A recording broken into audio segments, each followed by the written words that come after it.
Good evening, everybody. Welcome back to my channel. And I finally got around to watching Season 2, Episode 5 of Chucky. Wow, there's a lot to unpack here. I guess to start off right off the bat, we start by picking off of where Episode 3 left off, where like the strong or buff Chucky, as some people have called him, confronts like the good Chucky in Father Bryce's office. They have a sort of like argument. They get into this funny fight that, like, I mean, truth be told, it actually looks better than the fight that Chucky and Glenn had at the very end of Seed of Chucky. Like, it's not very like Matrix stuff. It kind of looks a little bit like a boxing match until the good Chucky gets his hands on knives and all that crap. So, he supposedly kills the buff Chucky by crucifixion, and, excuse me, and the entire time, Jake wants to help him, but Devin doesn't, because, like, he sees, like,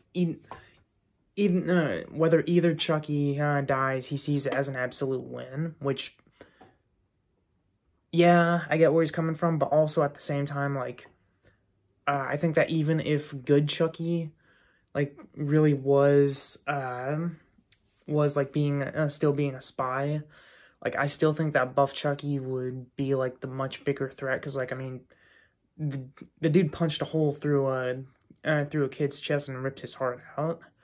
Like, he's obviously, like, a much bigger threat that, truth be told, like, those kids probably wouldn't be able to handle, which, he ends up coming back at the very end of the episode, which I'll get to in a minute.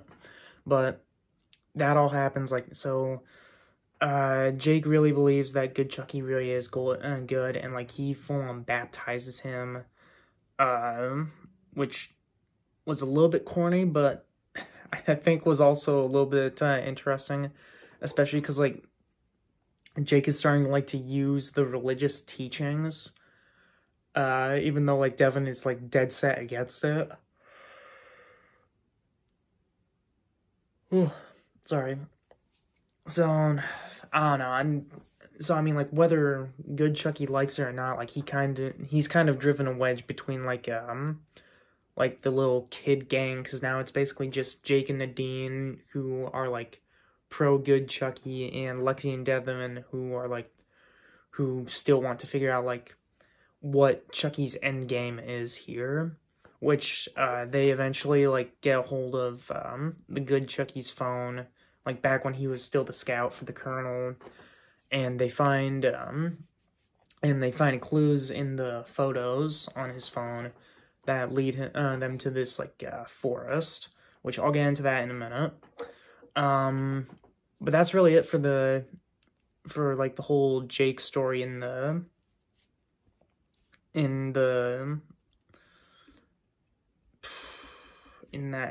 Catholic boarding school setting.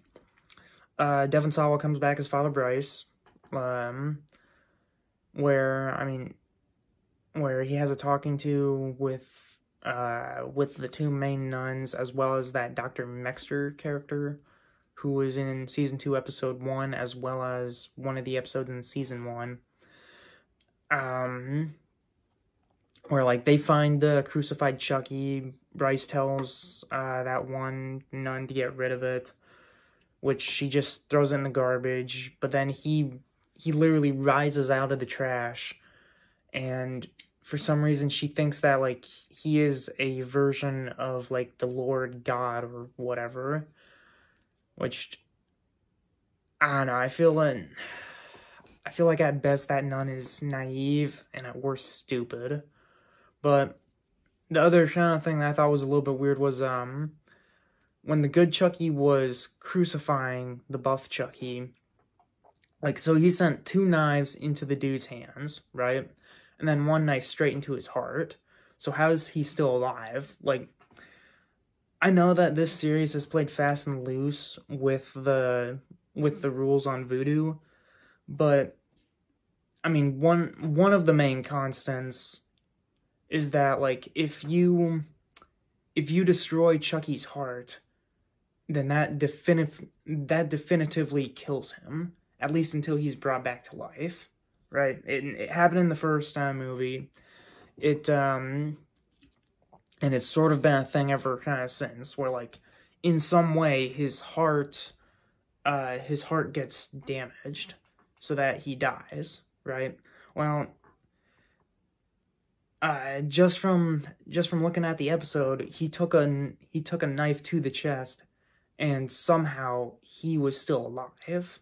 Which, speaking of, it was also pretty stupid for Devon Sawa's character, Father Bryce, to, like, just immediately punish Devon for, like, seeing the crucified Chucky, because, like, he didn't see the blood on it, and also, like, the blood wasn't on the knives when they were getting pulled out, but whatever.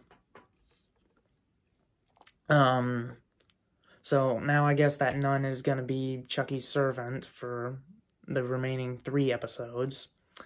We did cut back to Tiffany, Glenn, and Jennifer Tilly's sister Meg stuck around for a little bit, where Meg is starting to suspect that something is wrong, so she's kind of, like, poking and prodding Tiffany, like, trying to figure out, like, if she remembers, like, her past or Jennifer Tilly's past, which that leads us into getting probably the biggest shock that I've seen in this series so far. Tiffany goes up to the attic and takes this tarp off of this bird cage to reveal that Jennifer Tilly is alive, like the Jennifer Tilly from Seed of Chucky. So back at the end of that movie, if you guys remember, Tiffany transferred her soul into Jennifer Tilly's body, and I remember some theories going around where people were thinking, like, oh, Jennifer Tilly's soul is still in her body with Tiffany, kind of similar to, like, to when Chucky possessed Nika, right? Well, I was one of those people who disagreed with that, where, well, first of all, logically, in Cult of Chucky, what Chucky did was a soul transfer, right? And he didn't even transfer his full soul into Nika, so of course Nika's soul would still be in her body, right? Well, at the end of Seed of Chucky, while saying the Damballa chant, Tiffany clearly said specifically, like, for her and Jennifer's souls to switch, right? Where, like, after she does, like, the voodoo chant, she goes, like, and switch, switch, right? So that immediately told me that that by doing so, Tiffany's soul got placed in Jennifer's body, and Jennifer Tilly's soul got placed in the Tiffany doll, right? And that thing even got further proven with that flash of lightning, and then, like, the Tiffany doll turns around, gets that axe to the face from Chucky, and then she starts speaking to Glenn about, like, being a better person than both his, at the time, his mother and father, right? And I feel like, that if the doll was still Tiffany at the time, then Tiffany would not be speaking, like, in the third person, really. And it did make sense for Tiffany to say, like, oh, especially don't be like your dad, because, like, I mean, because I think there was at least one point in that movie where Jennifer Tilly described the Tiffany doll as, like, her shining angel or whatever. Granted, like, she thought it was a dream and everything, but the point is, like, I kind of already figured out that that Jennifer Tilly's soul was in the Tiffany doll when it got destroyed by Chucky. What I didn't expect was that Jennifer Tilly's soul would still be alive, because, I mean, again, it got an axe to the face.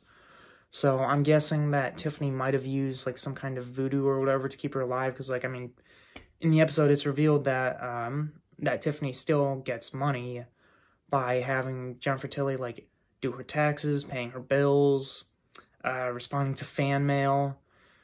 Apparently in that universe, she's still voicing Bonnie on Family Guy.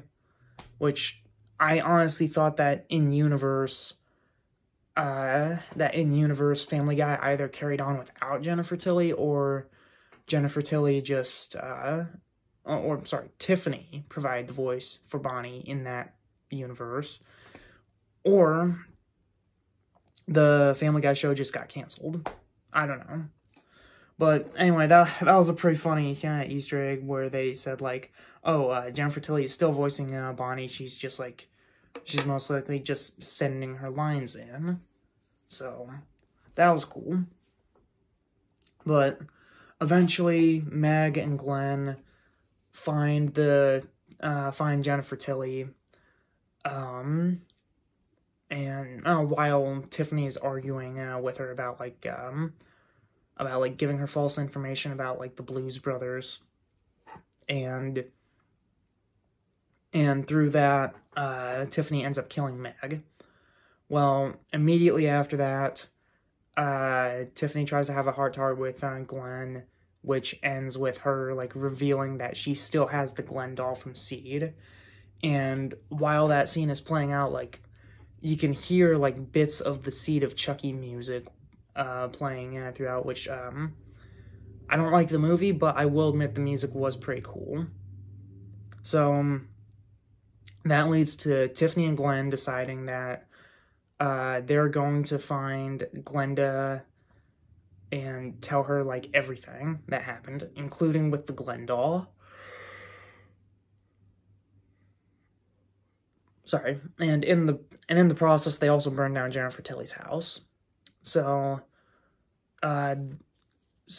Tiffany and Glenn leave with the Glenn doll, and Jennifer Tilly is tied up in the back, right? So, personally, I think that, like, I'm a little bit on the fence on what Tiffany's plan is, because, like, I do think, like, she does care about Glenn and Glenda, but I also think she's also using the opportunity to get Nika back. So, and if that's the case, I think that that this is gearing up for a really interesting showdown between Tiffany, Glenda, Nika, Kyle, and just everybody there. And throw Andy into the mix. Speaking of, the episode ended with Lexi and Devin, like, following the breadcrumbs, as they call it, which those breadcrumbs happen to be, like, different doll parts. But they followed them into a forest to find this cabin in the woods, right? And while throughout, like, it shows that shot from the trailers that shows, like, all those, like, Chucky bodies just strewn throughout the woods. Like, there's heads on spikes, there's bodies being hung. Like, the whole thing looks like, the whole thing has, like a haunted forest, haunted house aesthetic. If you guys have ever kind of been into, like, a haunted forest. Like, I think that looks awesome, and I really hope that someone decides to, like, do something inspired by that, because, like, that was really cool to look at. But anyway, so Lexi and Devin, they go to the cabin, and they peer through the windows, and they see Andy Barkley is still alive. He's got, like, this hair grown out that's all scraggly and everything, but, like, he's still very much alive. And then they also see, like, the bald-headed Chucky from the very first episode, and he's, like, full-on torturing Andy. And Dr. Mixter comes in, like, starts calling him Charlie. The bald Chucky corrects her, saying, like, oh, that's Colonel to you. So, turns out he's the Colonel. Which I don't know if he's, like, the main villain Chucky or not, but I wasn't expecting him to be the Colonel. What I was expecting, though, was, I mean, obviously Andy was going to be alive. I doubt they'd kill off arguably the main character of the franchise. Well, the second main character to Chucky, I mean. They won't kill off, like, the second main protagonist, like, off-screen, like people thought in the premiere, right? And I also figured that, like, Dr. Mixter would be in cahoots with Chucky, where, like, I'm pretty sure I even said, like, during my thoughts on the very first episode, that she is somehow in league with him. Now, the fact that she calls him Charlie raises a few questions. Like, so, I think I also originally said that, like, I think that, that because Dr. Mixter gave Lexi's sister Caroline the Belle doll, who is, like, the original Tiffany doll from Bride, like, before she gave it, like, the blonde hair and leather jacket. I think that, so I originally thought that Mixter was either Tiffany's mother, which in hindsight that wouldn't be so, because I believe Chucky said that he killed her back in Seed. So I thought that she was either going to be Tiffany's mother or sister. Well, technically that could still work as Tiffany's sister, because technically Meg Tilly is not Tiffany Valentine's sister. She's Jennifer Tilly's sister. However, I also think that's a little bit unlikely, especially since Chucky wants to kill Tiffany now. However, I do think that Mixter was also involved in the Catholic boarding school back when it was, like, I believe it was called, like, the Wayward Home for Boys, back when, like, Charles Lee Ray lived there, all the way back in that Season 1 flashback. So I think that she might have been either, I think that was a theory floating around where she was either that nun who was scolding both Charles Lee Ray and, like, the younger Eddie Caputo, or she might have been, like, one of those kids who Charles used to read to, because, like, I mean, again, like, she called him Charlie, so obviously, like, clearly she knew Chucky before he, like, put his soul in the doll. Like, she knew Charles Lee Ray. So, I'm thinking that at some point, like, she knew Charles when he was a human. Like, maybe she was at the same boarding school. Or maybe, I'm just spitballing here, maybe she's, like, secretly, like, Chucky's aunt or something. I don't know. Which, if that's the case, then, like, she should probably dip out, because, like, Chucky doesn't have a great track record with aunts. But, I don't know, that's what I'm thinking for right now. Like, Mixer's gotta be in some way connected to Chucky, like, before he became a doll. So, that's all my thoughts for the episode for now. Like, I found out that, like, I was watching the show through the USA Network instead of Sci-Fi, so I got one. Apparently I got one more credit to use until they make me link my TV provider, so I'm gonna have to figure out what to do until then. But that's really it for tonight. Definitely check the episode out. Like, I mean, so Chucky himself didn't get a single kill in the episode. Tiffany got a kill, which was her sister, which was Meg Tilly. But Chucky didn't get a kill. I mean, you can't even consider, like, Buff Chucky as a kill because he came back. But, I mean, I guess he sort of made up for it by getting 2 kills back during episode 3. So, but, I mean, I'm not even mad because, like, this episode was awesome. Like, the title was called Doll on Doll, and, like, they definitely lived up to that one, even if it was just for a few minutes. But I had a lot of fun with this episode, and I can't wait to see how the final 3 episodes are shaping up, especially with them bringing back the Glenn doll, Jennifer Tilly, Andy Barkley. Like, it really feels like, I mean, like, in the words of the Emperor's New Groove, I mean, like, oh yeah, it's all coming together. So I can't wait to see what they do next. But that's it for now. You guys all have a good night. Bye.